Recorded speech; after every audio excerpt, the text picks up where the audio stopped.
بسم اللہ الرحمن الرحیم نحمدہ ونصلی ونسلم علی رسولہ الکریم اما بعد فاعوذ باللہ من الشیطان الرجیم بسم اللہ الرحمن الرحیم۔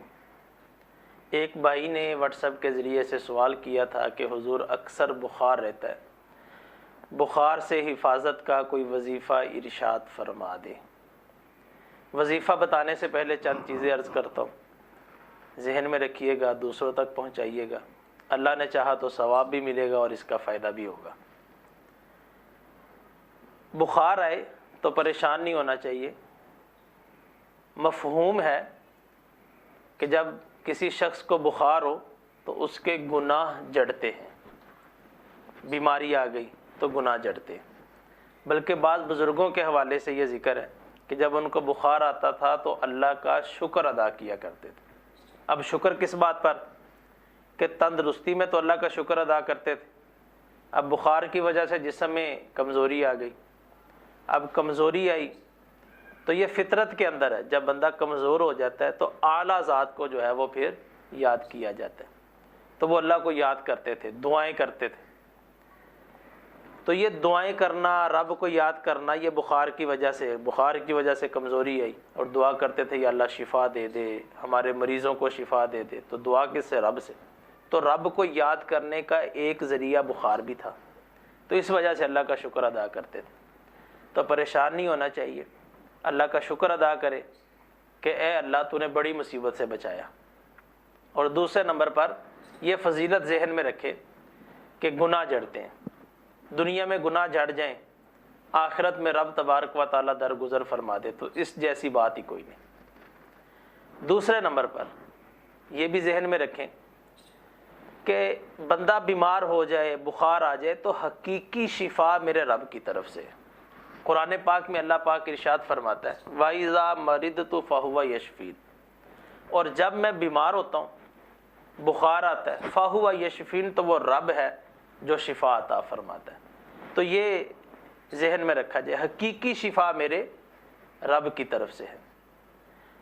اس کے علاوہ ہم ڈاکٹر کے پاس جاتے ہیں، میڈیسن کھاتے ہیں، ہمیں آرام آ جاتا ہے، تو یہ سب اسباب ہے۔ اگر کوئی بندہ یہ کہے نا کہ مجھے میڈیسن سے ہی فرق پڑا ہے، میرے رب کی طرف سے کوئی اس میں فرق نہیں پڑا، میرے رب کی طرف سے جو ہے وہ مجھے شفا نہیں ملی، تو یہ کفر ہو جائے گا۔ شفا میرے رب کی طرف سے ہے، بقیہ چیزیں اسباب میں سے ہیں۔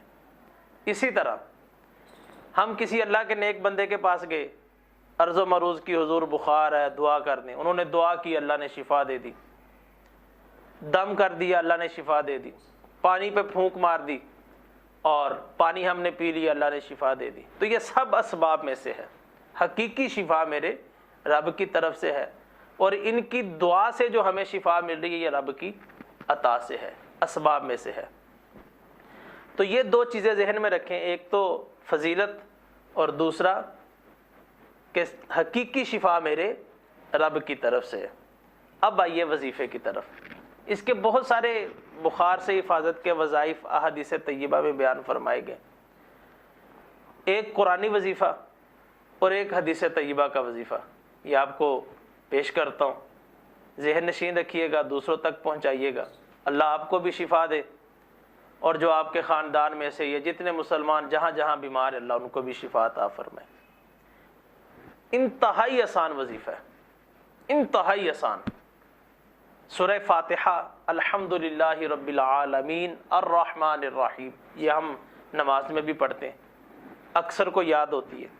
تو کسی کو بخار آ جائے تو 40 مرتبہ سورہ فاتحہ پڑھ کر پانی پہ پھونک مارے اور پانی جو ہے وہ مریض کو پلا دیں، اللہ نے چاہا تو اللہ پاک شفا عطا فرمائے گا۔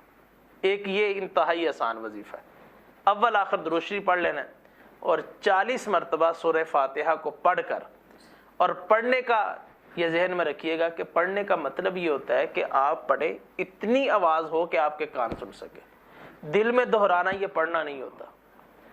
تو کوئی بھی وظیفہ ہو نا جس میں پڑھنے کا ذکر کیا جاتا ہے، کوئی بھی وظیفہ ہو، تو اس میں یہ ذہن میں آپ نے رکھنا ہے کہ اتنی آواز آپ کی زبان سے، آپ کے منہ سے نکلے کہ آپ کے کان جو ہے وہ سن سکیں۔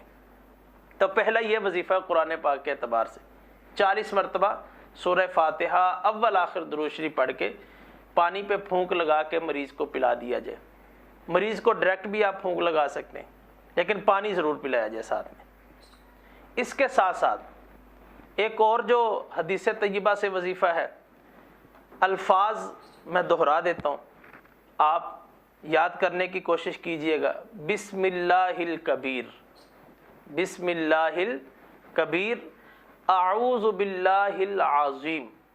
یہ دو جملے ہو گئے. بسم اللہ الکبیر، اعوذ باللہ العظیم، من شر کل عرق النعار ومن شر حر النار.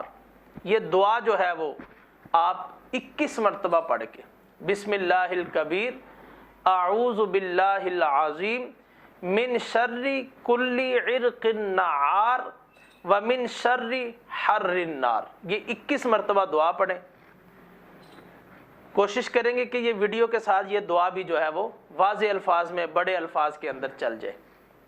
اول آخر درود شریف پڑھ کے یہ دعا جو ہے 21 مرتبہ اور اول آخر درود شریف یہ پڑھ کر پانی پہ پھونک لگا کے مریض کو پانی پلایا جائے، یا کسی صفحے کے اوپر 21 مرتبہ یہ دعا لکھ کے اس کے بازو پر باندھ دی جائے یا گلے کے اندر جو ہے وہ ڈال دی جائے.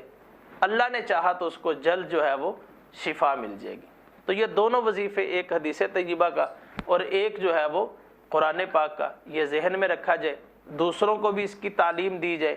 بعض اوقات یوں ہوتا ہے بخار نہیں اتر رہا تو بعض لوگ جادو ٹونے کی طرف جاتے ہیں. پھر جادو ٹونے کی طرف جاتے ہیں تو عقائد کے اعتبار سے اس طرح کے پھر وہ دھجیاں اڑائی جاتی ہیں کہ الامان والحفیظ، اللہ پاک محفوظ فرمائے. خاص کر عورتیں جو ہے وہ زیادہ جادو ٹونے کی طرف جو ہے وہ اپنا ذہن لے کر جاتی ہیں، اللہ پاک محفوظ فرمائے. وہ وظیفہ جو قرآن پاک میں ہے، وہ وظیفہ جو حدیث طیبہ میں ہے، اس کو کرنا چاہیے، مریضوں کے لیے بھی، مصیبتوں کے لیے بھی، پریشانیوں کے لیے بھی. پھر میں یہ دونوں وظیفے دہرا دیتا ہوں. 40 مرتبہ سورہ فاتحہ یا 21 مرتبہ یہ دعا بسم اللہ الکبیر، اعوذ باللہ العظیم الآخر، یا آخر تک جتنی یہ دعا پہلے میں نے پڑھی اس کو 21 مرتبہ پڑھ کے پانی پہ پھونک لگا کے مریض کو پلا دیا جائے. اللہ نے چاہا تو اللہ پاک اس کو شفا عطا فرمائے گا. اللہ کی بارگاہ میں دعا بھی ہے کہ اللہ پاک آپ کو یا آپ کے خاندان میں سے یا ہم سب کے خاندانوں میں سے جتنے مسلمان بیمار ہیں، اللہ پاک سب کو شفا عطا فرمائے. آمین آمین یا رب العالمین.